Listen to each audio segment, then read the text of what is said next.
예, 벌써 이제 세 번째 시간인데 이렇게 수련회 다니기 그렇죠. 여러분 처음 뵙고 굉장히 낯설다가 이제 보고 가면 여러분들 얼굴을 많이 봐서 꽤 익숙해졌습니다. 인생이라는 게 이렇게 할만하면 끝나잖아요. 그래서 이렇게 익숙해지니까 또 이제 헤어질 때가 다 된 것 같습니다. 처음 볼 때는 제가 조금 이렇게 약간 멘붕에 맞았던 게 사실 처음이어서 잘 분위기를 몰라서 제가 이렇게 깔끔한 옷을 다 준비를 했는데 올 때 집에 예쁘게 놓고 왔어요. 그래서 와서 보니까 없어. 근데 다행히 분위기가 아주 편안해서 아주 또 편안한 공장을 무리 없이 이렇게 가는 있습니다. 와서 보니까 이렇게 분위기가 상당히 편해 보여요. 목사님 그 전사님과 같이 밥 먹고 아침에 사모님하고 같이 밥 먹고 그랬는데 누가 목사님 사모님인지 잘 구분이 안 나요. 아주 편안하고 좋은 것 같습니다. 이런 자유로운 분위기 속에서 사실은 훨씬 더 주체적인 신앙이 자라나지 않나 해보게 됩니다. 제가 이제 마무리하면서 마지막 말씀을 함께 읽었습니다. 우리 하나님께서 우리에게 진정으로 원하시는 게 무엇일까? 우리 그리스도인들이 때로는 우리의 연약함 때문에도 그렇기도 하고 우리에게 필요해서 그러기도 하겠지만 하기 쉬운 게 오해가 이제 하나님의 은혜를 내 마음대로 생각하는 거죠. 그래서 내가 마음대로 되는 것처럼 되는 유로 그게 우리에게 참 주고 때로는 우리가 그게 맞는 듯한 성경 문제를 가지고 정당화하기도 하고 그렇습니다. 근데 이제 제가 좀 오해를 받기도 하는 부분이기도 한데요. 한 가지 사실 말씀 드릴 때 우리가 부정할 수 있는 분명한 가르침은 하나님은 우리의 순종을 원하신다. 그리고 그 순종, 우리의 순종의 삶은 우리가 원하는 최종적인 목표가 결국은 구원이죠. 그 구원과 관계가 없는 것이 아니더라. 어떻게 연결하는지는 조금 사람마다 다를 거예요. 어떤 때는 우리의 믿음이 자연스럽게 열매가 되어서 우리가 구원해 준다고 표현할 수도 있겠고 믿음의 증거라고 말할 수도 있겠죠. 혹은 또 아주 세게 말하는 믿음의 우리가 천국 가는 조건이라고까지 말을 할 수도 있겠죠. 때로는 실제로 성경에서는 다 조건문으로 얘기를 해요. 이러면 영생을 얻는다. 이러면 하나님 나라 못 들어간다. 이런 식으로. 그러니까 그렇게 말하는 데는 이제 상황이 있었겠죠. 그게 경고해야만 되는 상황이 있어서 강하게 표현을 했을 것입니다. 근데 이제 그렇다고 해서 우리가 그냥 해서 열심히 해서 들어가야 되는 그렇게 생각을 하지는 않죠. 왜냐하면 이 모든 것의 출발점이 하나님의 값없는 인내라는 사실을 우리가 알고 있기 때문에 우리 속에 주신 아무 이유 없이 우리에게 주신 하나님의 은혜를 우리가 마음속에 품고서 그 말씀을 읽으면 그 말씀의 의미를 충분히 이해할 수 있을 거라고 생각이 듭니다. 사도 바울도 복음을 얘기할 때 바울이 가장 감동적으로 얘기한 대목 중에 하나가 그리스도의 십자가를 얘기할 때죠. 로마서 5장 5절에 보면 바울이 이렇게 얘기합니다. 우리의 구원을 생각하면서 우리의 구원이 과연 우리에게 주어질 것인가? 지금 우리가 받았다고 말하는 그 구원 말고요. 그리고 우리가 지금 고대하는 그 최종적인 그 구원을 생각하면서 우리가 과연 여기까지 갈 수 있을까? 근데 바울이 참 이렇게 힘든 인생을 살았죠. 때로는 자신이 없을 수도 있겠죠. 너무 어려운 일이 많고 힘든 일이 많고. 근데 그런 힘든 인생을 생각하면서 사도 바울이 자신감을 얻는 대목이 어디냐면 바로 십자가에서 보여준 하나님의 사랑. 근데 그게 왜 우리에게 위로를 주냐? 로마서 5장에서는 바울이 이제 그렇게 얘기하죠. 로마서 5장 보시면 5장 6절에 우리가 아직 연약할 때에 하나님께서 예수님을 보내주신 거죠. 5장 8절에 보시면 우리가 죄인 되었을 때, 그리고 10절에 보시면 우리가 원수 되었을 때, 하나님과 원수였을 때조차 그런 우리를 위해서 하나님이 자기의 독생자를 보내주신 거예요. 착한 사람을 위해서 죽는 거는 쉬운 일이 아니죠. 하지만 가끔 있을 수는 있겠죠. 근데 악한 사람을 위해서 죽기는 힘들어요. 그죠? 우리가 나라를 위해서 목숨 바쳐도 그게 명분이 있으니까 목숨을 바친다고 그러는 거지 조폭을 위해서 내가 목숨 바치게 그러지는 않습니다. 그죠? 근데 사실 십자가를 생각해 보니까 이유가 없는 거죠. 우리가 훌륭했던 것도 아니고 내가 뭘 했던 것도 아니고 우리가 기도할 때 쓰는 표현처럼 정말 죽음 마땅한 존재일 수밖에 없는데 그런 우리를 위해서 하나님이 자기 아들을 내주셨다. 바울이 이게 이해가 안 여기에서 바울은 말문이 사실은 막히는 거죠. 이런 사람이라면 우리가 걱정할 필요가 있을까? 우리가 훌륭해서 나를 사랑해 주는 게 아니라 그냥 무조건 나를 사랑해 주는 게 아니라 우리가 걱정할 필요가 있을까? 그래서 사도 바울은 미래에 하나님께서 약속하신 그 구원까지 하나님께서 우리를 지켜가실 거라는 사실을 자신 있게 이야기를 합니다. 많은 일이 있을 거다. 죽음, 생명, 혹은 박해, 헐벗음, 기근, 혹은 칼. 무슨 일이 있을지 모르지만 그 어떤 것도 우리 주 예수 그리스도 안에 있는 혹은 우리 주 예수 그리스도 통해서 드러난 그 말도 안 되는 그 하나님의 사랑으로부터 우리를 끊을 수 없을 것이다. 이 자신감 하나로 사실 모든 것을 생각하고 모든 것을 하고 살았습니다. 그러니까 그리스도인들은 그 1만 달란트 용서받은 그 종의 이야기처럼 일단 먹고 시작한 사람들이죠. 뭘 먹었어요. 그냥 사는 게 아니고 하나님한테 뭘 먹은 거예요. 그러니까 그 다음부터 우리가 하는 모든 행동은 먹은 사람처럼 행동하는 거죠. 그리고 예수 믿는 사람과 믿지 않는 사람을 구분하는 가장 기본적인 정서 중에 하나가 하나님의 말도 안 되는 사랑에 하나님의 은혜를 먹어서 그것을 먹은 것을 알고 사는 사람하고 아무것도 먹은 것이 없이 사는 사람하고 차이가 나다고 말할 수 있습니다. 바로 그게 우리가 말하는 신적인 하나님의 생명의 통로가 되는 거죠. 바로 그 사랑을 깨달으면서 우리는 우리의 삶 속에 하나님이 찾아오시는 것을 우리가 경험하게 되죠. 그리고 그 사랑에 힘입어서 우리가 새로운 삶을 살아가게 될 힘을 얻게 되죠. 그리고 삶의 방향을 갖게 되죠. 그래서 우리는 더 이상 예전처럼 살고 싶지 않습니다. 이 사랑을 깨닫고 나서부터는 우리가 이 하나님의 사랑이 많은 삶을 살아가고자 하는 새로운 열망을 갖게 돼요. 그때부터 우리의 삶은 이제 예전보다 좀 더 복잡해지죠. 우리 속에 여전히 남아있는 이 세상을 향한 죄의 욕망.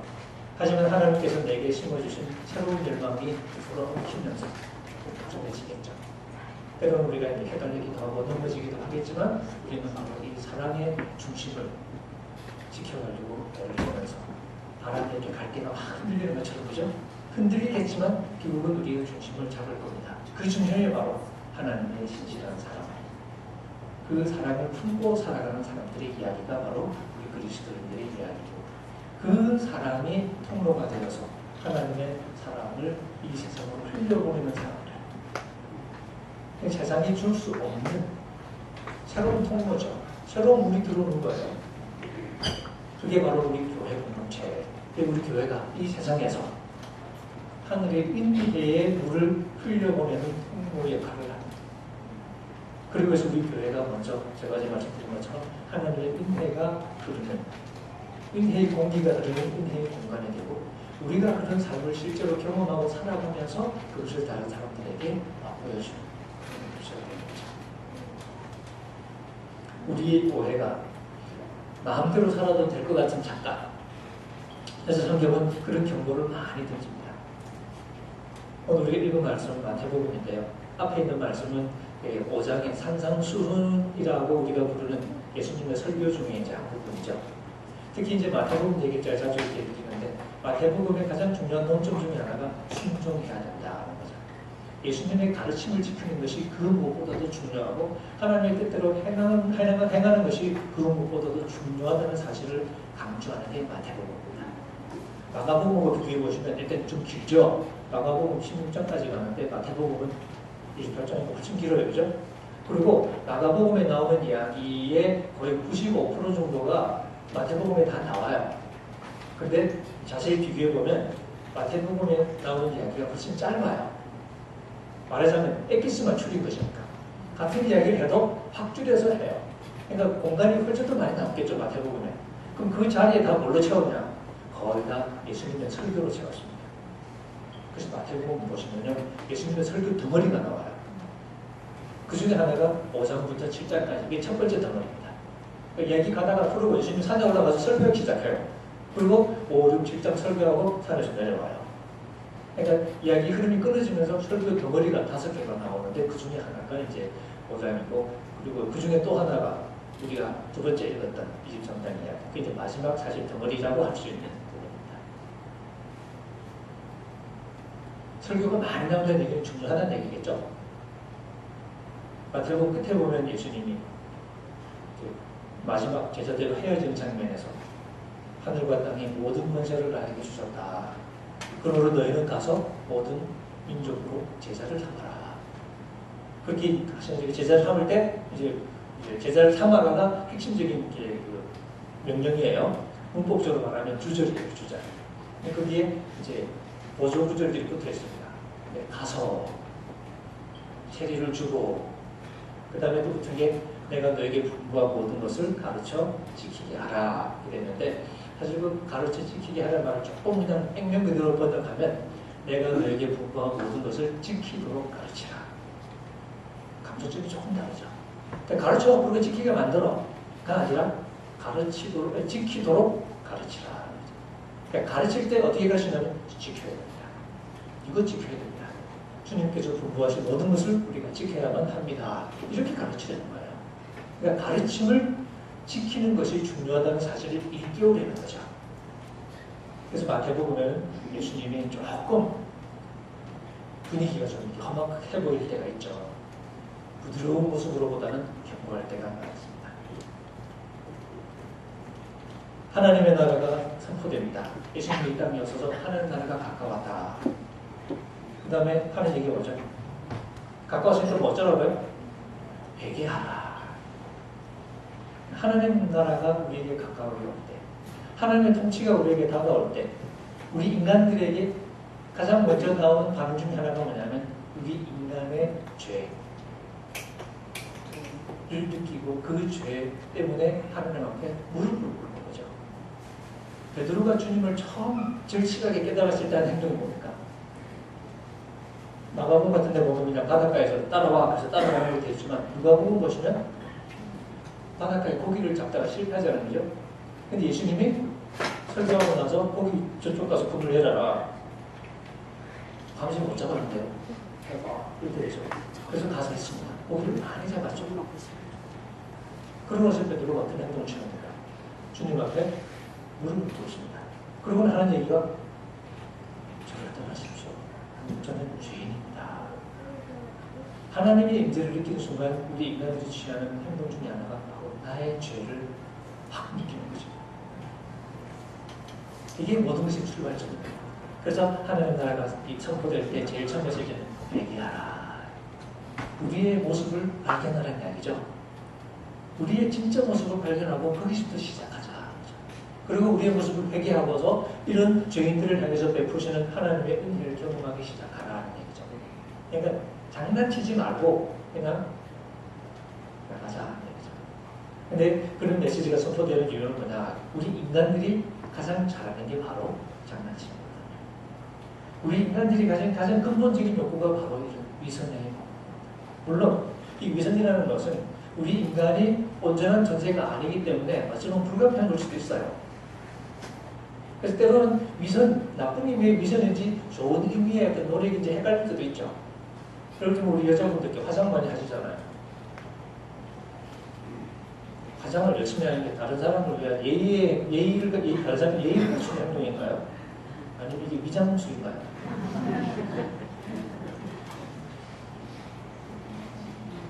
그럼 평소에 화장, 위장, 연장. 제가 아는 집사님 한 분은 지금 권사님 됐었잖아요. 그 당시 결혼한 지 16년 됐는데 생얼굴을 남편에게 보여준 적이 한 번도 없대요. 결혼한 지 16년 됐는데 그게 가능한가 봐요. 낯점도 아니야. 하여간데 그게 아니라죠. 우리가 보통 때 만나갈 때 이렇게 예의상 하게 되는 경우도 있잖아요. 그죠? 그런 경우를 우리가 이렇게 위장한다고 생각하는 게 아니라 예의를 갖춘다고 생각하죠. 그리고 다른 사람에게 잘해주려고 했을 때도 좋은 의도로 그죠? 이게 우리가 나쁜 존재니까 우리가 이렇게 나쁜 존재로 사람에게 나갈 수는 없으니까 우리가 꾸미게 됩니다. 근데 이게 나쁜 의미에서 위선적인 행동이 되는 건지 아니면 우리를 좀 더 낫게 만들기 위한 그런 움직임인지는 좀 애매해지죠. 그러니까 우리가 사실 그걸 크다는 거죠. 우리가 착하면 문제가 없는데 우리가 착하지 않으니까 우리가 하나님께 나갈 때 이게 정말 진솔하게 우리가 하나님께 좀 더 나은 하나님의 자녀가 되기 위한 우리의 마음인지 아니면 그냥 포장만 하는 건지. 그래서 우리 믿는 사람이 직면하는 가장 큰 어려움이 바로 이런 위선의 유혹이다. 근데 이게 우리만 그런 게 아니라 누구나 마찬가지입니다. 성경 전체가 사실은 마찬가지죠. 여러분 구약 성경 보시면 이제 선지자들이 거품 물고 이렇게 이스라엘 백성들 욕 많이 하잖아요, 그죠? 그 욕하는 내용을 한마디로 줄이면 뭐냐? 바로 이 위선이죠. 위선하지 말라. 선지자 중에 제일 먼저 나온 게 이사야서입니다. 아주 두껍잖아요, 그죠?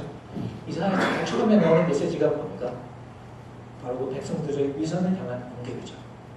이게 우리가 잘못하면 되잖아요.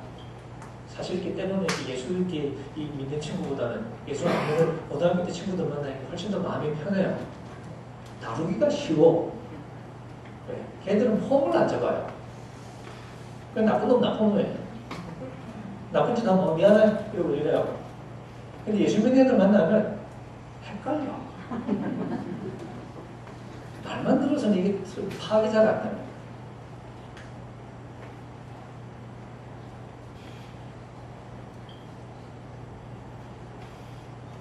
이사야가 이스라엘 백성들을 보면서 이스라엘 백성들이 참 하나님 앞에 나쁜 행동을 많이 했습니다.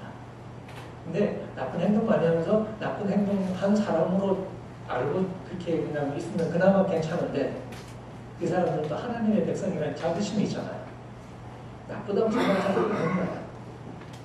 자기는 괜찮다고 생각하는 거야. 왜? 하나님과의 관계가 올바르다고 생각하는 거죠. 그렇게 생각하는 이유가 뭐냐면 우리의 예배 생활은 아무런 문제가 없고, 그러니까 이 사람들이 성전에서 하나님을 예배하는데 그 제사가 아주 화려했던 것 같아요. 많은 제물을 하나님께 드리고 또 좋은 제물을 드리고 그렇게 예배를 잘 드리고 있습니다. 제사를 잘 지내는 거죠. 그러니까 우리는 괜찮다고 생각하는 거죠. 근데 사실 그게 하나님께는 뭐였냐? 아주 역겨운 행동이었다는 거죠. 이사야 선지자 말처럼 거룩한 모임과 더불어서 악을 행하는 것을 내가 더 이상 견딜 수가 없다 라고 하나님이 얘기했습니다. 그러니까 나가서 나쁜 짓은 다 하고 그리고 예배당에 와서 하나님 믿는 사람이라고 제사를 그렇게 성대하게 드리고 하는 것이 자기들 보기에는 믿음은 문제가 없다고 생각했을지 모르지만 하나님 보시기에는 역겹기 짝이 없는 위선적인 행동이라는 거죠. 하나님 신물이나 죽겠다 하죠. 이제 오지마! 마당만 들어오죠. 누가 이렇게 갖다 바치래? 나 이제 배불러 터졌거든. 그러면서 백성들을 야단칩니다. 회개하라는 거죠. 그 문맥에서 이사야 선지자가 오라 우리가 서로 변론하자. 유명한 구절이죠. 너희 죄가 아무리 새빨개도 눈처럼 하얘질 거다. 양털처럼 하얘질 거다. 라고 얘기하는 듯한 구절이 나옵니다. 근데 어떤 학자는 그걸 어떻게 생각하냐면 그거는 용서의 말씀이 아닌 것 같다. 문맥상 보다 백성들을 경고하는 말씀이라는 거죠. 너희 죄가 진홍처럼 붉은데 눈처럼 피어진다고? 양털처럼 하얘진다고? 회개해야 돼. 안 그러면 칼에 삼키울 거야. 그러면 사실 자연스럽게 연결이 됩니다. 어쩌면 그럴 가능성도 있죠. 무조건 용서해 준다는 이야기처럼 위험한 착각이 없다는 거죠. 그래서 선지자는 백성의 위선을 이렇게 일어나면서 회개를 추구하고 예레미야도 마찬가지죠. 예레미야 당시에도 백성들이 정말 많은 잘못을 저질렀던 것 같아요. 근데 역시 자부심은 대단한 거예요. 네, 예배를 드리고 있다는 착각. 그래서 선지자가 이사야가 예레미야가 성전문에 딱 막아섭니다. 막아서서는 예배드리러 들어가는 사람 딱 막아서 어디 가나? 예배드리러 하나님 집에 간다. 내비게이션이 고장났나 보다. 야 업데이트 안 했지. 이거 하나님 집 아닌데 이렇게 얘기를 해요. 그럼 여기가 어딘데? 여기가 어디더라? 내가 그냥 보니까 감도들이 울울하대. 하나님의 집이면 하나님의 자녀들이 꽉 차 있겠죠? 근데 내가 보니까 감도들이 울울하더라. 그럼 뭐야? 감도들의 소굴이네. 이런 수사법을 씁니다. 그건 예수님이 신약성경에서 인용하신 구절인 거 아시죠? 미리 기도하는 집에 해야 되는데 감들 속으로 만들었다. 그렇게 와서 예배 드린다고 그게 무슨 소용이냐는 거죠. 예레미야는 백성들에게 너희 길과 너희 행위를 올바르게 하라. 그래야 여러분들이 구원을 얻을 것이다.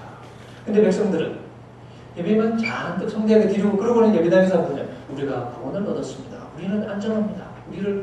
하나님 우리를 지켜주실 것입니다. 이러고 있는 거니까. 예레미야는 공개라. 결국 이스라엘 백성은 심판을 받았습니다. 그리고 좀 이따가 바벨론 포로로 잡혀가는 비극을 경험하게 되죠. 아닌 건 아닌 거죠. 그 뒤에 선지자들의 메시지도 똑같은 메시지가 계속 나옵니다. 우리가 신약으로 넘어가도 예수님의 사역을 준비한 세리요한이라는 인물이 있죠. 세리요한이라는 인물이 등장해서 처음 외친 메시지는 뭐냐? 바로 아까 얘기한 그거였죠. 뭐하라? 회개하라. 왜? 하나님 나라가 가까웠기 때문에. 하나님 나라가 한참 멀었으면 아직 멀어도 되겠죠. 근데 하나님 나라가 가까웠어요. 세리요한에 선포한 하나님 나라의 핵심 개념은 심판이에요. 이제 곧 불로 사질러 버릴 거다. 회개하라. 왜? 하나님 나라가 가까웠다 했잖아. 시간이 없다. 얼마나 시간이 없냐? 이미 도끼가 나무 뿌리에 닿았다. 무슨 얘기냐면 이미 뿌리에 쳤다는 얘기예요. 뿌리에 쳐서 도끼가 나무 뿌리에 딱 닿은 그 순간 있죠. 이제 샥 하고 자르기만 하면 되는 그 순간까지 왔다는 거죠. 지금 회개하지 않으면 더 이상 기회가 없다. 그게 세리요한 백성들에게 회개하라. 근데 그 누구를 향해서? 백성들을 향해서. 백성들이 왜 그런 메시지를 들어야 되냐? 이 사람들이 정말 잘못한 사람들이고 우리가 잘못하고 있구나, 우리 이러면 안 되는데 그러면 그나마 희망이 있겠죠. 근데 잘못하면서도 우리는 하나님의 백성이야. 우리 조상 아브라함. 하나님이 아브라함에게 뭐라고 약속했냐? 구약 성경도 그렇고 사실 구약 이후의 중간기 유대 문서들을 보면요. 하나님이 아브라함 때문에 자기 백성들을 살려주시다는 얘기가 많이 나옵니다. 믿는 구석이 있는 거죠. 우리 조상이 누구? 아브라함. 하나님이 아브라함에게 뭐라고 그랬다?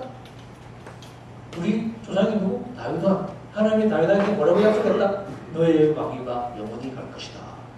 구원자가 나올 것이다. 이런 약속을 하셨잖아요. 그러니까 이스라엘 백성은 그걸 믿는 거죠.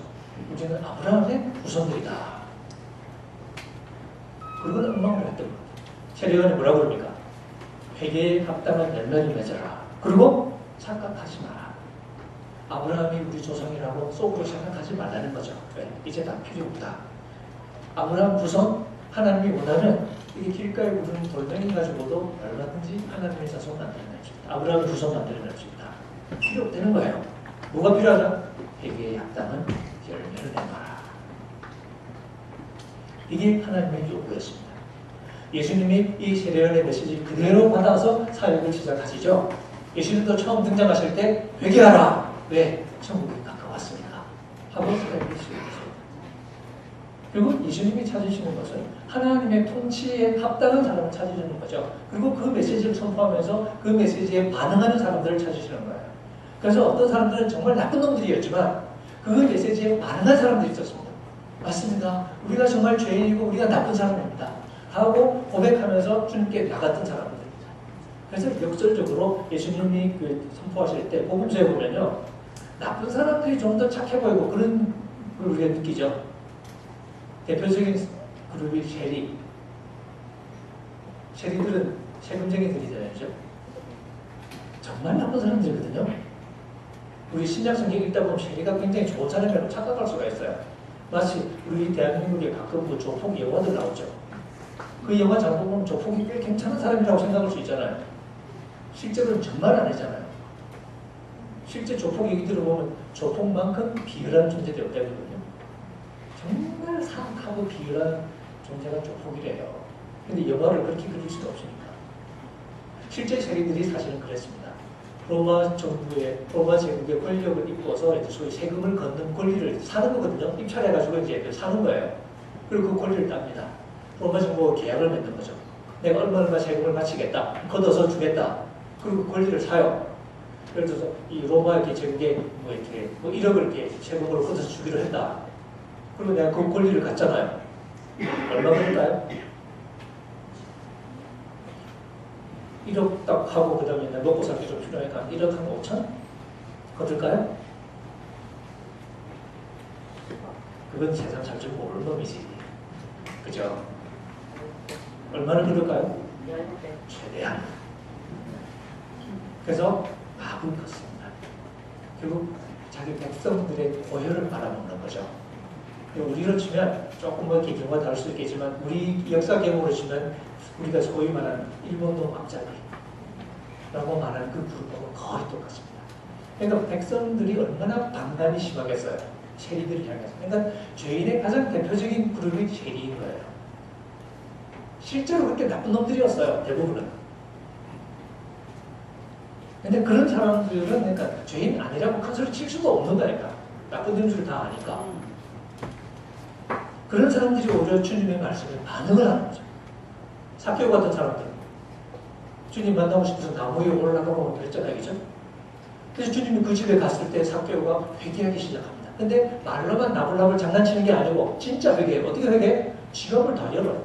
내 재산 반딱 잘라서 가난한 사람 죽겠습니다. 그리고 내가 지금까지 해먹은 거 있으면 내가 율법에 따라서 내면은 내가 갚아주겠습니다. 자기 행동을 고치는 거예요. 그렇게 회개하고 나오니까 예수님이 하시는 말씀이 오늘 구원이 이 집에 이르렀습니다. 왜냐?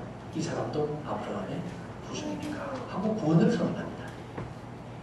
이런 일들이 벌어지는 거죠. 그런데 어떤 사람들은 난 괜찮은 것 같은데 난 잘못한 거 없는 것 같은데 난 쟤하고 다른데 하는 생각을 하는 사람들이 있겠죠? 문제는 이제 거기서 발생하는 거죠. 우리가 예수님 말씀 읽을 때 오해하면 안 된다 말씀드렸는데 마태복음 5장에 이제 말씀을 읽었죠. 저희들이. 거기 보시면 예수님이 착각하지 마라. 율법을 내가 폐하러 온 게 아니라 율법을 오히려 성취하러 왔다라고 말씀하십니다. 온전케 하러 왔다고 했는데 성취라고 번역할 수 있습니다. 성취하러 왔다. 율법에 조그만 거 하나 더 사수한다고 그렇게 가르치면 천국에서 작다고 여기실 것이다. 그 말은 천국에 가긴 간다. 거기서 제일 말석에 앉을 거야. 그런 뜻이 아니고요. 천국의 기준으로 볼 때 가장 저급한 조금 더 이렇게 지나치게 조금 더 이제 멀리 가면 사실 천국에 못 들어간다는 말과 별로 다르지 않아요. 근데 그것을 지키고 또 그렇게 가르치는 사람은 천국에서 크다 이 그런 받을 것이다. 천국의 기준으로 볼 때는 그런 사람이 불동한 사람이라는 거죠. 그리고 제자들에게 분명히 합니다. 내가 너희들한테 분명히 얘기한다. 여러분들의 의가, 여러분들의 의로움이 서기관과 바리새인들의 의로움보다 더 크지 않으면 절대로 예수님은 아주 강조점을 썼습니다. 절대로 천국에 들어갈 수 없을 것이다. 그러면 이 말씀을 읽을 때 우리의 관심사가 바리새인과 서기관들의 의로움보다 더 커야 된대요. 그러면 일단 우리는 바리새인과 서기관들이 어떤 의로움을 가졌는지를 확인을 해야 더 클 거 아니에요. 그 사람들이 어떤 의로움을 가졌는가. 제가 어릴 때 사실 이 구절을 이렇게 배웠던 기억이 나는데요. 그때 제가 어떻게 배웠었냐면 이 서기관과 바리새인들은 자기의 의를 채우려고 했던 사람이라 하나님한테 자기 힘으로 율법을 열심히 지켜서 자기 힘으로 훌륭하게 살아서 그것으로 하나님께 인정받으려고 했던 사람들이다. 근데 우리가 하나님하고 훌륭하게 살려고 해본들 그게 뭐 되겠냐. 그거 가지고는 안 된다. 우리가 천국에 들어가려면 더 큰 의가 필요하다. 뭐냐? 예수님이 우리에게 주신 예수님의 십자가의 공로에 의해서 우리에게 주시는 그 의를 가져야 그게 우리 천국에 들어가는 의지. 그거 아니면 안 된다. 그렇게 배웠어요. 여기 예수님 말씀이 그런 의도인 것 같습니까? 여러분 읽으시기는 어때요? 서기관의 바리새인들의 의가 그런 거면 그렇겠지만 얘기가 조금은 다르죠. 서기관과 바리새인들은 도대체 어떤 의를 가졌던 사람들인가? 그리고 두 번째 읽은 구절이 바로 그 얘기죠. 마태복음 23장 전체가 서기관과 바리새인들을 욕하는 내용이에요. 거기서 예수님의 제자들을 해드릴게요. 얘들아.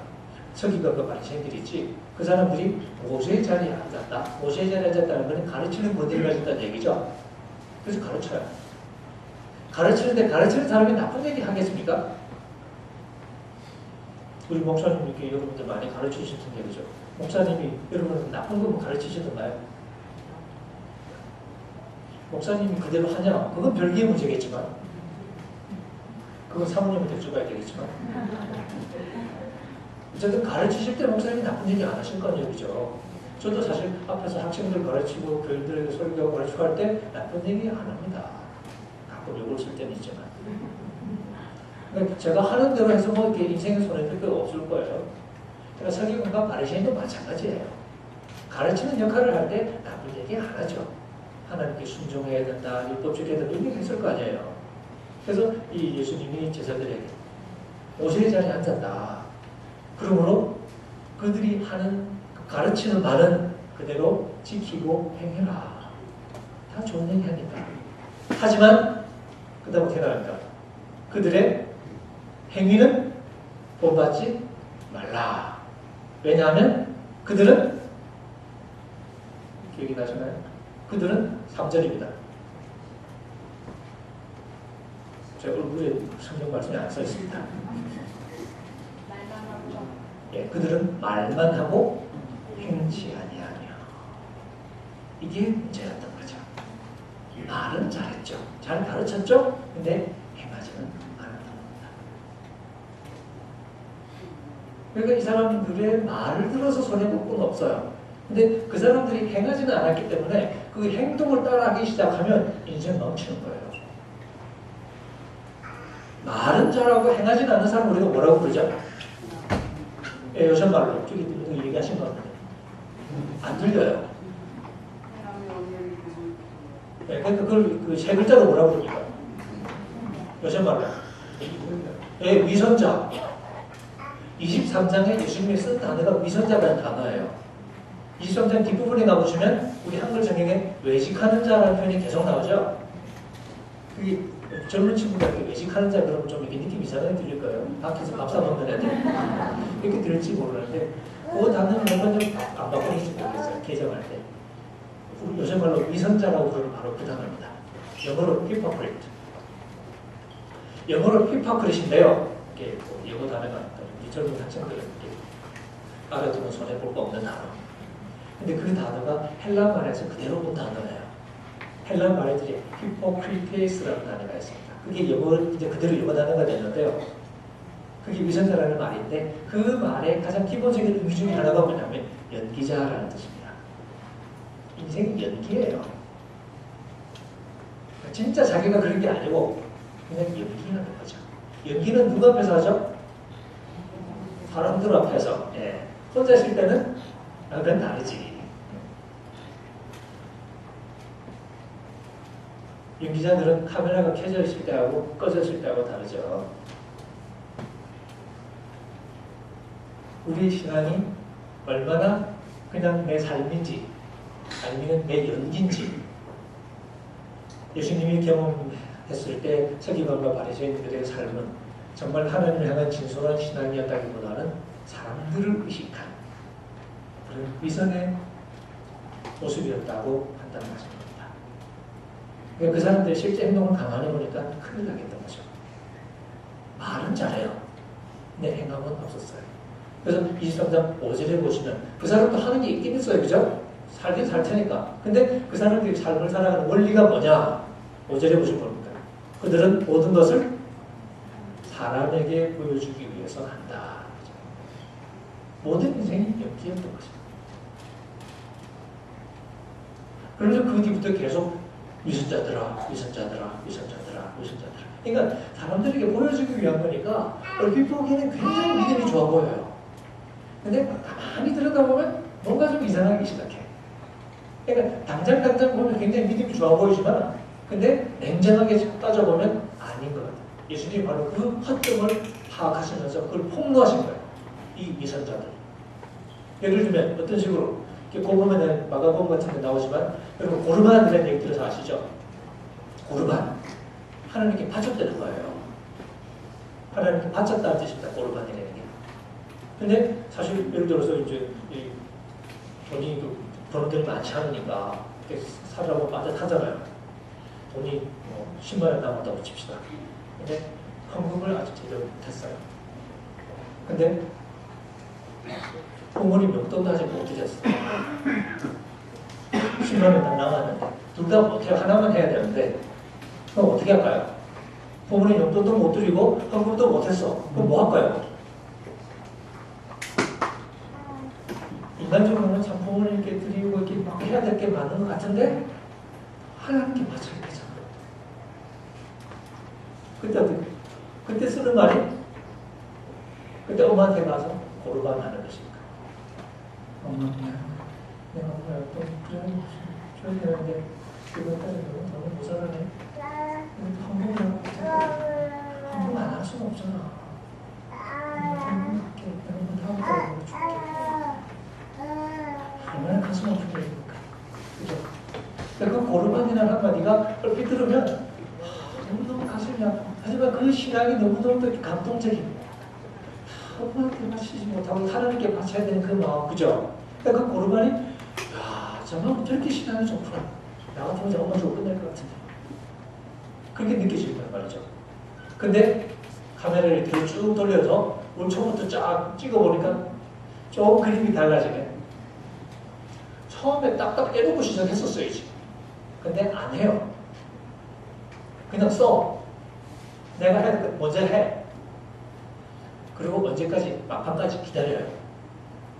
마지막 10만 원 남을 때까지 일부러 쭉 가서 마지막 10만 원 남겨놓고 고민하는 거지. 뭘 해야 되지? 그 장면만 보고 믿음이 좋아 보이지만 처음부터 쭉 행동하는 거 보면 아 얘가 문제가 많네. 그러니까 이게 의식했는지 아닌지 모르지만 우리 인간은 그렇게 행동하는 경향이 있습니다. 그런 상황을 만들어 놓는 거죠. 그래놓고는 폼 잡는 거지. 실제로 어떻게 처음부터 다 했었어야 되는데 나머지 돈 뭐 한 거야? 지가 다 쓴 거지. 그래놓고 마지막까지 이렇게 폼 잡는 거니까. 실제로 자기 욕망대로 돈 다 쓴 거죠. 안 바치고 쓴 거야. 엄마 안 주고 쓴 거야. 그리고 막판에 신앙적으로 폼을 잡는 거죠. 이게 얼마나 이게 참 예수님은 그런 걸 폭로하는 겁니다. 결국 이 사람들은 겉에 보기에는 너무 멋있어 보여요. 그죠? 대접에 겉은 깨끗하잖아. 안에 보니까 왜? 무덤도 겉은 잘 꾸며놔서 참 깨끗해 보이지만 사실 파고 들어가면 결국 안에 썩어가는 그죠? 그렇다는 거죠. 이게 민양이라는 거죠. 그런 사람들에게 오셔서 예수님이 하나님 나라를 선포할 때 바로 그 위선을 폭로하면서 시작할 수밖에 없는 거예요. 그게 아니면 문제 해결이 안 됩니다. 이 예수님이 제자들을 뭐라고 가르쳤겠습니까? 우리가 5장 17절부터 읽었는데 조금 더 올라가시면 여러분 잘 아시는 유명한 말씀 나오죠. 5장 13절부터 너희는 세상의 소금이다. 소금이 만들 것을 잃으면 무엇으로 짜게 하겠냐. 사실은 예수 안 믿는 사람도 잘 아는 너무너무 유명한 구절이지만 어떻게 보면 가장 오해되는 것들 중에 하나입니다. 우리는 소금이 되자 하고 많이 감동하죠. 세상에 빛이 되자. 근데 예수님이 소금이 되라 그러신 것도 아니고 빛이 되라 그러신 것도 아니에요. 소금 되는 게 좋은 건지도 몰라요. 우리는 그냥 소금이 좋은 줄 알고 소금 되자 그러지만 예수님이 무슨 말을 했는지 좀 다 들어봐야 되겠죠. 예수님이 그 얘기를 왜 하셨을까요? 너는 세상의 소금이다. 세상 정확하게 말하면 세상의 땅입니다. 너는 땅의 소금이다. 제가 여러분에게 소금 같은 여러분 칭찬이 여기에요. 소금 욕 같죠? 네. 제자들은 그 말, 너희는 세상 땅의 소금이다 그랬을 때 한 방울숨을 지으면서 아멘 그랬을까요? 조금 이게 좀 욕 같기도 하고 약간 판단이 안 되죠. 일단 조금 더 들어봐야 돼. 그죠? 근데 문제는 우리는 더 안 들어봐요. 그 말 딱 듣고서 알아챘다고 우리가 생각해버리는 거죠. 그리고는 소금이 되자 하고 나선 거예요. 그리고 그 소금이 뭔지 우리가 생각하는 거예요. 근데 보통 소금 되자 그럴 때 두 가지입니다. 그죠? 이 세상에 부패를 방지하는 존재가 되자. 뭐 이런 뜻을 써먹거나, 그 다음 또 이제 이 세상에 맛을 내는 존재가 되자. 그렇게 얘기하잖아요. 우리가 아는 소금이 그거거든. 그죠? 우리가 부엌에서 아는 소금이 그 소금이니까 그렇게 얘기하는 거예요. 예수님이 그 말이 하고 싶었냐? 그건 모르지. 우리가 그냥 그렇게 한 거죠. 그럼 예수님은 무슨 얘기하고 싶었냐? 들어보면 될 거 아니에요. 우리가 성경 읽는 게 그렇습니다. 안 들어요. 듣는 것 같은데. 읽긴 읽어요. 근데 생각을 안 해요. 근데 뭐라고 했을까요? 너희 소금이다. 그 얘기를 왜 하실까요? 야, 소금이라는 게 그 맛을 잃으면 무엇으로 짜게 하겠냐? 여기 이제 주의하셔야 될 게 음식을 짜게 하는 뜻이 아니고요. 음식을 그림에 안 하고 소금만 넣고 얘기예요. 소금이 맛을 잃어버렸어. 그럼 그 소금을 다시 짜게 할 수 있냐? 대답은 안 되죠. 잃어버리면 끝이지. 소금이 내 맛을 잃어버렸어. 근데 맛 회복이 안 돼. 그럼 어떻게 할까요? 그것까지 대신 다 얘기해 주셨어요. 그죠? 후회는 아무 쓸데없어 박해버리고 사람들에게 발필 게 없죠. 발표를 먹게 더 있냐? 끝이야. 너희도 소금이야. 소금만 잃어버리면 회복이 안 돼. 버리는 거야.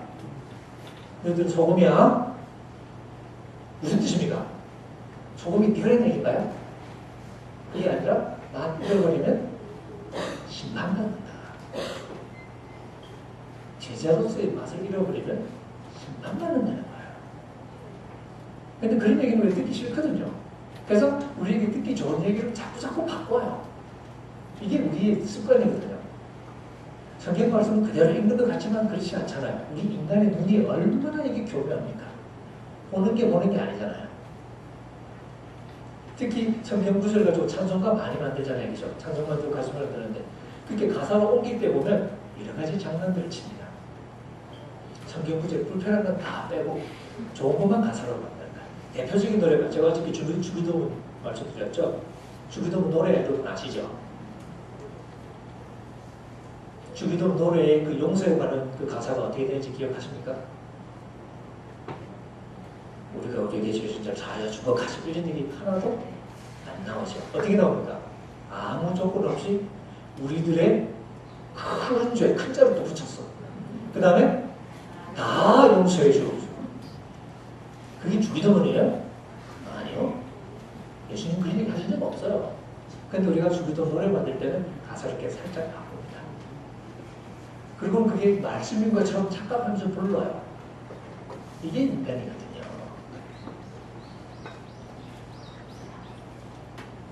제자들도 그럴 수 있겠죠. 예수님은 그런 제자들에게 경고하시는 거죠. 맛 잃어버리면 안 된다는 사실을 경고하죠. 그 다음 또 그렇게 얘기했어요. 너희는 세상의 빛이다. 그래도 우리 또 빛이 되자. 어떤 걸 밝히자. 그죠? 물론 밝힌 건 맞긴 해요. 근데 예수님이 그에 계신 1차적인 의도도 그게 아닌 거예요.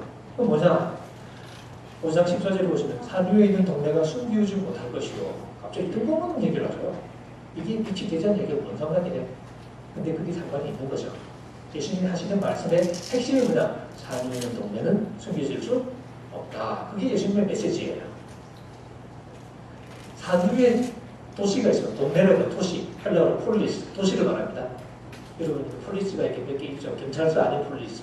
미국에 가시면 뭐 인디애나 폴리스, 뭐 미네아폴리스 이런 도시 있잖아요. 그리고 또 이렇게 뭐 지하철에 메트로폴리스. 메트로폴리스가 무슨 뜻인지 아시나요? 심심풀이닷컴. 지하철. 메트로는 엄마라는 뜻입니다. 메트로. 헬라어 할 때 메트로는 엄마라는 말이고 폴리스가 도시잖아요. 그죠? 그러니까 메트로폴리스 그러면 모도시. 그 주변에 조그마한 도시들을 잔뜩 거느리고 있는 거대 도시 있죠. LA 같은, 뉴욕 같은, 우리 서울 같은 그런 도시를 메트로폴리스라고 합니다. 어쨌든 폴리스가 되려면 규모가 좀 있어야 되죠. 우리나라도 시하고 군하고 다르잖아요. 그죠? 그러니까 높은 언덕 위에 도시가 건설이 되어 있습니다. 보일까요? 안 보일까요? 당연히 보이지. 안 보이려면 어떻게 해야 되죠? 파묻어야 되겠죠? 파묻어야죠. 그래서 이렇게 제가 학교 다닐 때 이렇게 관악산 뒤쪽이 정부 청사였잖아요. 마찬. 관악산 밑에 무슨 시설이 있니 없니 이런 소문들이 많이 돌아요. 근데 확인이 안 되죠. 왜 확인이 안 되죠? 안 보이니까. 근데 산 위에 레이더 있는 건 다 보여요. 그죠? 꼭대기에 있으니까. 그런 거죠. 산 위인 동네는 숨길 수가 없습니다. 그게 하고 싶은 말씀입니다. 그 다음에 사람이 등불을 켜서 어떻게 한다? 말 아래 감추지 않고 이 말이나 이렇게 우리 그 복식제는 여기 있죠? 한 대, 두 대, 한 말, 두 말, 그 말이에요. 그렇게 번역을 했습니다. 다지는 말이 아니고 그러니까 그 이제 그 등불 하나 정도 넣을 수 있는 정도는 되거든요. 한 말들이. 그죠? 등불을 켜서 이렇게 말로 덮어버려요. 그릇으로 덮어버려요. 아니죠. 어떻게 합니까? 예, 등경 위에 그러니까 좀 높은 데 올려놓는 거죠. 왜 높은 데 올리죠? 그래야 다른 것이죠. 이 형광등 그냥 바닥에 쫙 깔면 깔기도 편할 텐데 왜 바닥에 안 깔고 왜 위에 천장에 해놨을까요? 전부 나가면 이렇게 사다리 놓고 올라가야 되고 불편하잖아. 근데 바닥에 깔지. 근데 깔면 다 가려져 버리니까 이 기능을 못하죠. 빛 역할을 하려면 일단 어떻게 됩니까? 네, 노출이 돼야 돼요. 산에 있는 동네가 감출 수 없다. 등불을 켜서 감추지 않고 등경 위에 놓는다. 그래서 집안 모든 사람에게 비치지 않냐. 이게 문제입니다. 빛이 되려면 일단 어떻게 해요? 보여야 되는 거죠. 숨으면 안 되는 거죠. 감추면 안 되죠. 그러면 감출 거면 애초에 불을 켜질 않았겠지. 근데 예수님이 이 얘기를 왜 하시냐. 바로 그 앞에 보시면 여러분 잘 아시는 8번 말씀 나오죠. 심령이 가난한 자는 복이 있나니 천국이 저희 것이고 애통하는 자는 복이 있나니 저희가 위로를 받을 것입니다. 그러면서 천국 백성의 삶을 얘기하는데 이게 생각해보면 그렇게 남만한 인생이 아니잖아요. 세상이 반가워하는 삶의 방식도 아니에요. 그러니까 이게 결국 박해 얘기하고 연결이 됩니다. 그래서 의를 위하여 핍박을 받고 박해를 받는 자는 복이 있나니 하고 연결이 되는 거죠. 그리고 제자들에게 사람들이 나 때문에 너희를 박해하거든 기뻐하고 즐거워해라. 천국에서 너희 상이 크다. 결국 박해에 관한 이 얘기를 할 수밖에 없는 거예요. 근데 그 박해를 우리가 잘 견디면 오히려 우리에게 복이 되는 거죠. 근데 그건 우리가 컨디션 좋을 때 얘기고 그렇죠. 근데 우리에게 박해가 다가올 때 우리가 본능적으로 취하는 태도가 뭡니까? 앞에 있는 형님, 제가 이렇게 가서 한 대 펴려고 그러면 어떻게 할 것 같아요? 그렇죠? 그렇죠? 피하는 게 우리의 본능이죠. 박해를 안 받기 위해, 박해를 안 받는 제일 좋은 방법. 맛을 잃어버리면 될까요? 예수 믿는 척 안 하면 될 거 아니에요. 그러면 인생이 얼마나 편합니까? 그죠? 제자 아닌 척 하면 되는 거예요. 그러니까 맛 잃어버리면 되는 거예요. 너희는 소금이 맛 잃어버리면 회복이 안 된다. 다시 말하면 장난치는 거 아니다. 이런 뜻입니다. 한번 잃어버리면 끝이야. 그런 의미가 아니라 장난치는 거 아니다. 후회는 아무 쓸데없어 박해버리고 사람들에게 다핀다. 말고 하자. 나중에 딱 소리하지 말고. 그런 소금 얘기가 좀 연결이 되나요? 그 다음에 인지하기는. 근데 맛을 아주 잃어버리는 것도 우리도 좀 챙겨. 맛을 힘지키고 싶어. 그죠? 근데 맡기기 싫어. 그럼 또 한 가지 방법. 안 나가면 되잖아.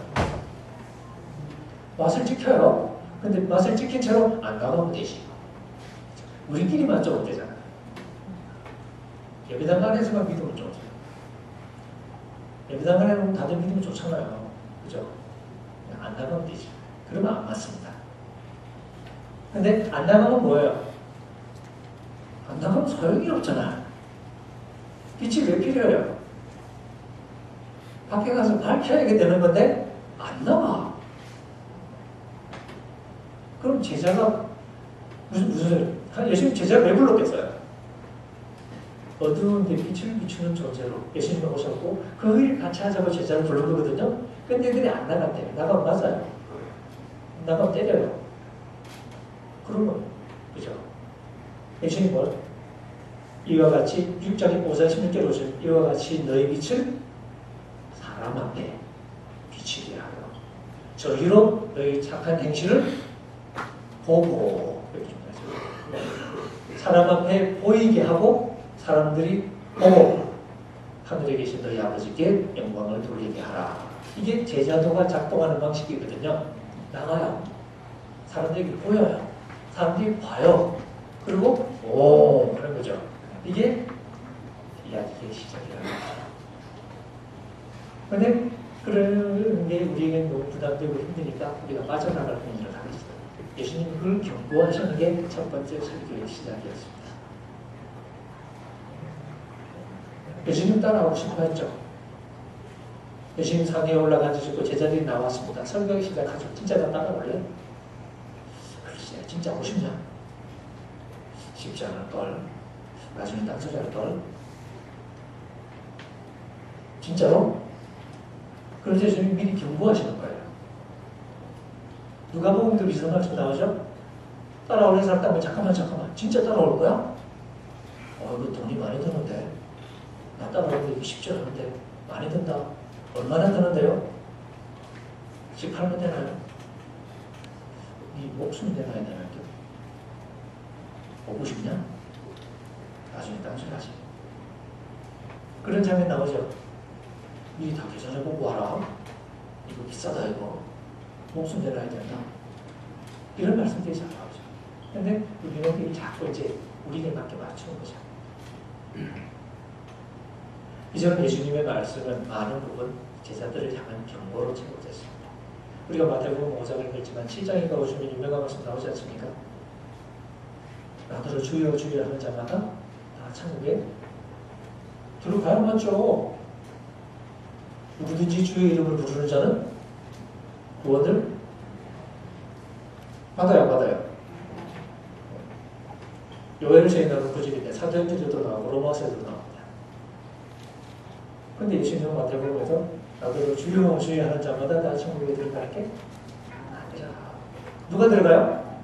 반대로 하늘에 계신 내 아버지 뜻대로 행하는 자라야 들어가리라.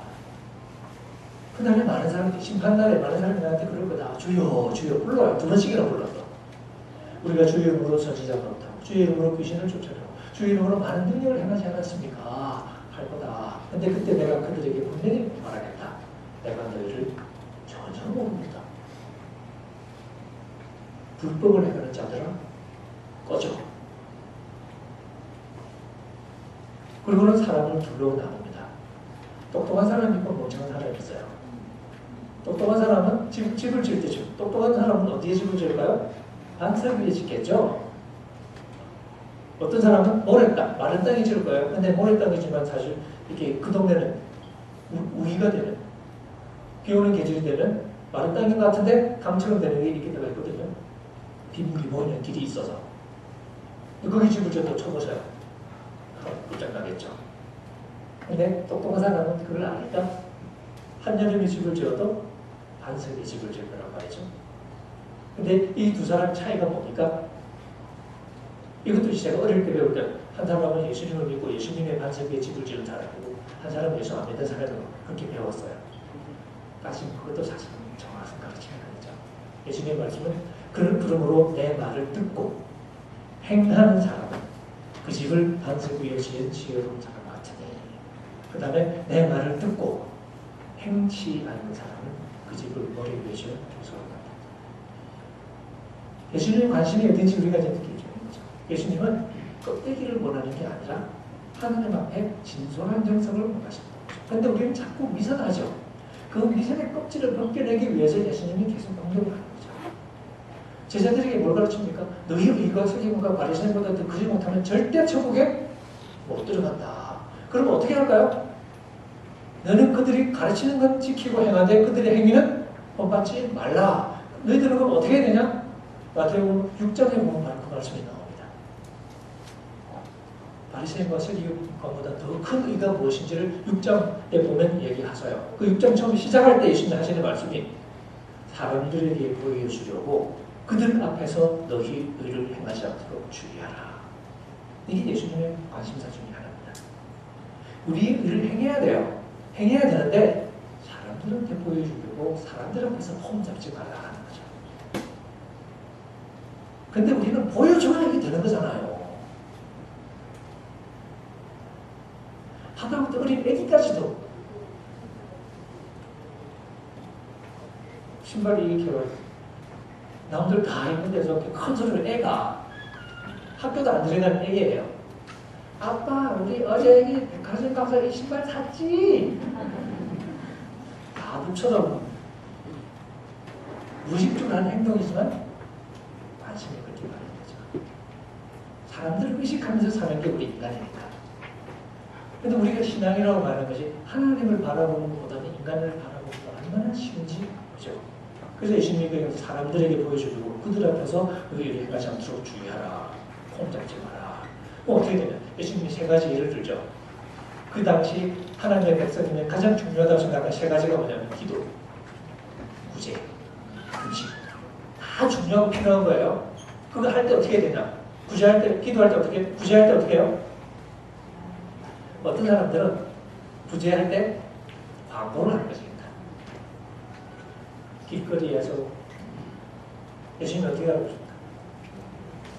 오른손이 하는 일을 왼손이 모르게 하라. 저처럼 왼손잡이는 왼손이 하는 일을 오른손이 모르게 해야 되겠죠? 조용히 하라는 거죠. 조용히 하면 안 하는 것 같잖아요. 마치 화장실에서 안 닦고 나오는 게 좀 들지 않나요? 사람들이 모른 채로 지나가면? 여러분 어떠신가요? 저는 그래요. 어떻게 해서 알게 했으면 좋겠는데 대놓고 알리면 이게 나쁜 놈이니까, 속물이니까. 그죠? 나는 그렇게 안 했는데 어떻게 해서 알게 하는 그게 이제 인생의 인생 사는 기술인데 어쨌든 결과적으로 알아야 돼. 그죠? 그런 빈질빈질한 욕망이 우리에게 있거든요. 그러니까 보여주려고 하게 되는 거죠. 기도할 때도 마찬가지죠. 예수님이 기도 어디서 하라고 얘기하십니까? 숨어 살아. 금식할 때도 어떻게 해요? 티내지 마라. 표시내지 마라. 문자 그대로 표시내지 말라는 얘기라기보다는 사람들을 의식해서 하는 행동을 얼마나 조심해야 되는지 아냐 이 얘기를 하시는 거죠. 그 미선을 조심하는 거예요. 왜? 하나님은 어떤 분이시냐? 은밀한 곳에서 그것을 다 지켜보는 분 아니냐는 거죠. 근데 사람들에게 보여주는 행동이 얼마나 위험하냐면 바리새인들이 그런 것을 얘기하셨잖아요. 그죠? 그들은 저희 상을 이미 받았느니라 라는 표현을 씁니다. 무슨 얘기입니까? 상을 이미 받았어요. 그러면 앞으로 받을 게 없어요. 예수님 말씀으로 좀 세게 번역하면 지옥 간다는 얘기입니다. 끝났다는 얘기예요. 그만큼 이게 무서운 얘기라는 거죠. 그래서 예수님의 말씀은 우리가 하나님 앞에 껍데기로 나가는 게 아니라 정말 진솔한 영성으로 하나님께 나갈 수 있게 만드는 바로 거기에 초점이 맞춰져 있는 거죠. 근데 우리 믿는 사람이 하나님의 은혜를 오해하기 시작하면 우리가 그렇지 않고도 그냥 구원을 받을 수 있을 거라는 착각을 자꾸 하게 되는 거죠. 그러니까 야고보서 읽으면 불편해지는 게 막 그런 이유죠. 우리가 이 진솔한 영성을 위한 열심을 회복하지 못하면 사실 우리는 위선자로 남게 될 가능성이 신앙이 좋아 보이고 믿음의 언어를 쓰는 것 같지만 사실은 신자가 아니라 우리 욕심대로 살아가는 사람일 가능성이 많은 거죠. 우리 교회가 지내는 위험이 바로 그것이고 사실은 우리 한국교회가 보여주는 모습이 바로 이 미선의 예배들입니다. 제가 여러분 처음이라서 조심스러운데 사실은 제가 강의할 때 실명을 거론하면서 욕을 바가지로 많이 해요. 조혁기 목사도 얘기하고 오재문 목사도 얘기하고 전명국 목사도 얘기하고 다 쓰레기 같은 사람들이잖아요. 라고 얘기하면 깜짝 놀라서요. 제 말이 맞나요? 틀리나요? 거기에 속으면 안 되는 거예요. 유명하다고 우리가 속으면 안 됩니다. 아닌 건 아닌 거예요. 우리가 하나님 앞에 참된 영성을 배우지 못하고 우리의 욕망을 영성으로 착각한 거예요. 세계에서 제일 큰 교회가 여의도 순복음교회라고 그러죠. 정나라하게 말하면 박정희 대통령이 푸른 깃발 뽑고 잘 살아보시라고 할 때 여의도에서는 천막치고 예수 믿고 잘 살아보시래요. 그리고 대담나 교회가 여의도 순복음교회입니다. 그러니까 우리 인간이 가진 물질적인 욕망을 시비 걸고 그걸 문제시하면서 하나님에 대한 참된 영성을 도전하면서 시작한 게 아니라 물질적으로 좀 더 잘 살아보고 싶은 욕망을 부추기면서 그 욕망에 세례를 주고 시작한 지금 우리가 뉴스에서 보는 이야기는 그 열매를 보는 겁니다. 조영진 목사 개인의 삶에서부터 부끄러운 이야기로 점철되어 있는 돈 이야기, 여자 이야기, 명예 이야기, 그 제왕적인 지역을 누리고 있는 모습을 보십시오.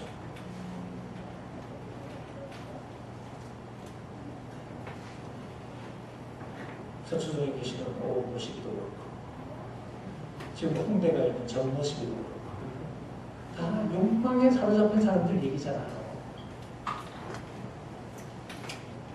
그게 우리의 자화상 모습인 거죠. 우리는 그렇게 유명하진 않으니까 뉴스는 안 나와요. 그러니까 착하다고 착각할 수도 있죠. 그런데 우리는 다를까요? 라는 질문을 하기 시작하면 뭐라고 얘기할까요? 우리에게는 그런 껍데기 아닌, 그런 빈 껍데기 종교성이 아닌 하나님께서 흐뭇해 하실 만한 참된 영성이 있는지 하는 질문을 우리가 할 수밖에 없습니다. 그러지 않으면 우리 한국교회가 껍데기만 남게, 껍데기는 이미 홈으로 잡아보는 여러분 잘 아시죠? 94년 이후부터 한국 개신교회는 절대 숫자가 줄기 시작했습니다. 성장률이 둔화된 건 오래됐고요. 94년부터는 절대 숫자가 줄기 시작했어요.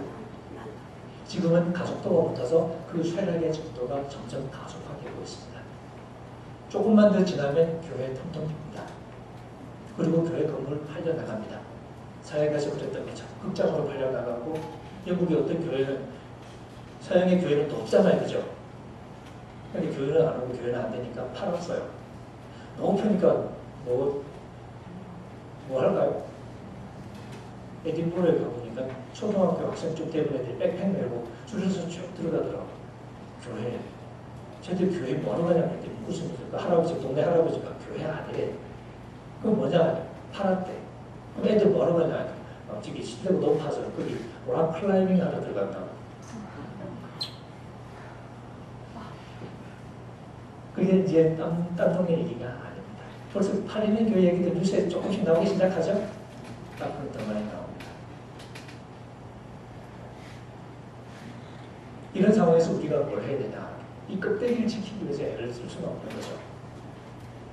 우리가 그 속에서 진실한 영성을 가진 사람으로 하나님께 인정받아야만 우리가 하나님께 쓰일 수 있는 거죠. 우리가 착각하면 안 되는 게, 사도행전 같은 데 보시면 이렇게 드러나는 게 중요하죠. 누가복음이나 사도행전에 보시면 하나님께 쓰임받는 사람은 거의 대부분이 애초부터 하나님께 경건하게 살려고 애를 썼던 사람입니다. 세리온의 부모 사가랴와 엘리사벳, 경건한 사람으로 이렇게 묘사를 마치죠. 누가복음 예수님의 부모도 마찬가지죠. 율법을 따라서 충실하게 살려고 애를 썼던 사람으로 묘사가 됩니다. 그리고 사도행전에서 이방인으로서 처음 복음을 받아야 될 가장 상징적인 인물로 나오는 사람이 사도행전 10장의 고넬료죠. 사도행전 10장에 보시면 그 이야기 전체에서 가장 반복되면서 가장 많이 강조되는 게 뭐냐면 고넬료가 하나님 앞에서 의로운 사람이었다는 사실이 4번 반복됩니다. 처음 환상을 볼 때부터 하나님이 너의 기도와 구제를 받아주셨다. 그러니까 너 베드로에게 사람 보내, 오라 그래. 그리고 베드로에게 설명할 때도 그 고넬료 집안 사람들이 우리 고넬료는 의로운 사람이고 하나님 앞에 기도 많이 하고 백성들에게 칭찬받고 그런 사람인데요. 우리 주인 어르신은. 그래서 그 어르신이 당신 보내라고 또 데리고 오라고 해서 제가 왔어요. 그리고 또 그 얘기가 계속 나옵니다. 하나님이 고넬료에게 복음을 전하기로 하신 이유는 적어도 성경 그 본문에 의하면 고넬료가 하나님 앞에 의롭고 경건한 사람이었기 때문에 이걸 무시하면 안 되는 거죠. 우리가 그리스도인을 살아갈 때 우리가 어떤 마음을 품고 살아야겠다.